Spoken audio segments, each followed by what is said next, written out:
one of our youngest members appeared.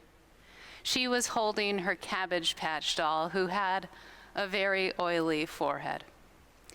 Amy, her mother, who also gave me permission to share this story with you, said she hadn't heard any noise from Eleanor in a while. And so she went up to her bedroom to check on her and noticed a strong coconut lotion scent wafting out of her room. When Amy opened the door, Eleanor said, "Mom, I baptized her." This was during the time when we knew that children weren't going back for the school year, and the pandemic was starting to feel longer and heavier. In that moment, Eleanor reminded her mom and me to embrace childlike wonder. She reminded me to notice that God is here in this moment. I have a second sacred story to share with you today. This one is from Genesis, which Linda just read. I struggle, as I mentioned last week, with Jacob due to many of his poor life choices. However, when my preaching Sunday lines up with this story, it's like my team making it to the Super Bowl or the World Series. I get out all of my favorite Genesis translations and commentaries, and I will tell anyone who will listen, including you all, about this story. As I mentioned, Jacob, previous to this moment, has made some bad life choices. One of them being tricking Esau, his older brother, out of his birthright. Another is tricking their father Isaac into giving Jacob Esau's blessing as the eldest. Esau did not respond well to this, understandably, and let Jacob know that he wanted to kill him. Jacob fled home and hasn't been back for 20 years. Before today's passage, Jacob decides it is time to return home with his sizable family, household, and livestock. On that journey, he receives word that Esau is coming toward him with 400 men. 400 men was the number for a raiding party. Jacob is understandably fearful. Jacob sends a lot of livestock ahead of his family as a gift or an offering to Esau. He then divides his household up into 2 separate traveling parties, so that if one is attacked, maybe the other can escape. Night falls. It is time to rest, and this is where we pick up today. Jacob has taken his family over the Jabbok River and finds himself alone. Jacob wrestles with a mysterious figure all night. We don't know who that figure is. Some have hypothesized that it is a spiritual representation of Esau. Others, an angel or a fallen angel. Others, a demon, and others, God. It's okay not to know exactly who it is and to let our holy imagination dwell in that ambiguity. What we do know is that something holy is going on here. No one wins.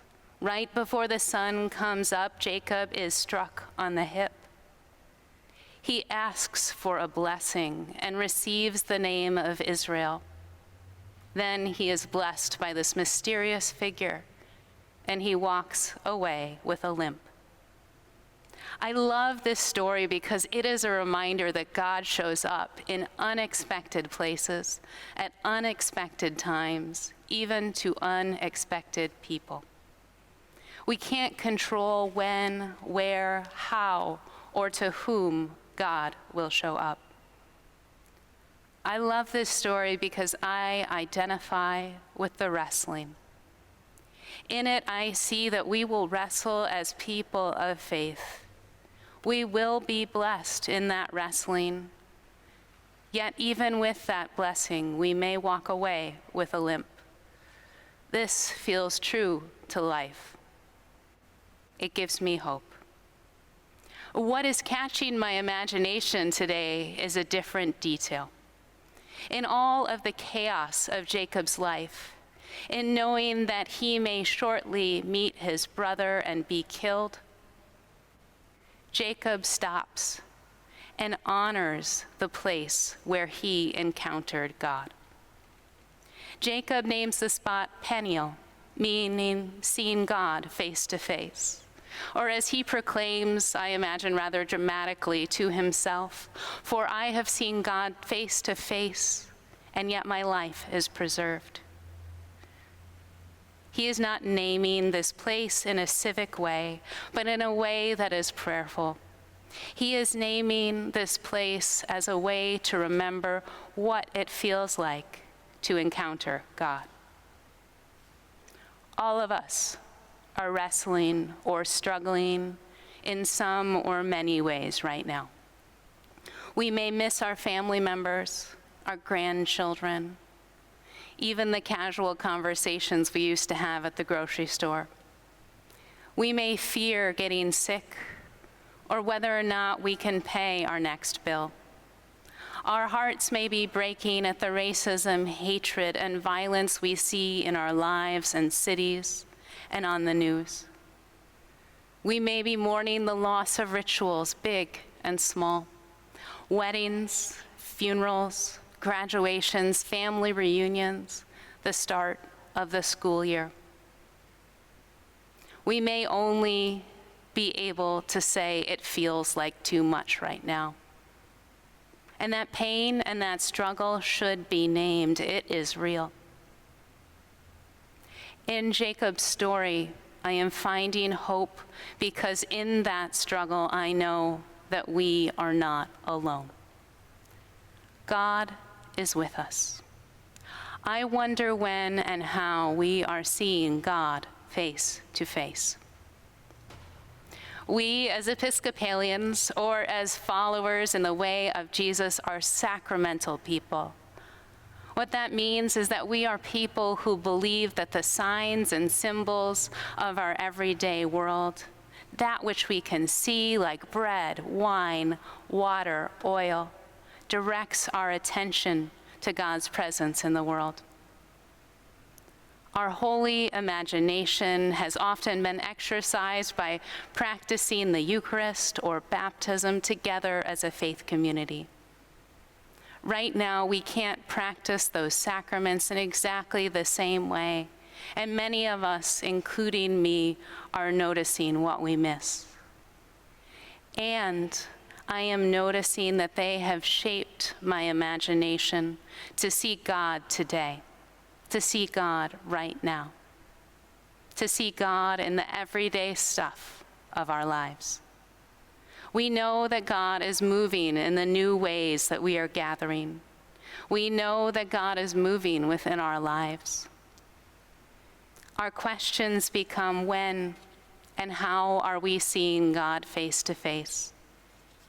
How are we marking those moments?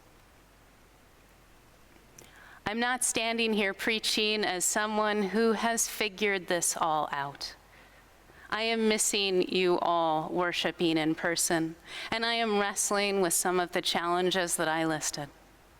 I am preaching as someone who needs today's sacred story to guide how I am in the world, to give me hope.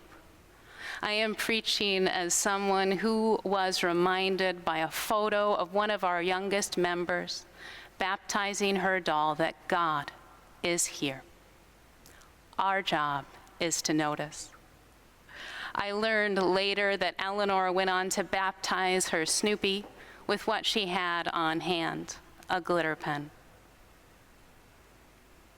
We may not have a glitter pen or the poetic language that Jacob has to name every place that we encounter God. We do have enough. We have enough to pause and mark those holy moments, whether it be a texted photo, a moment of prayer, a candle lit in our window, or sharing it with our neighbors. Jacob and his family do meet Esau the next day. Esau runs to Jacob, grabs him, and embraces him.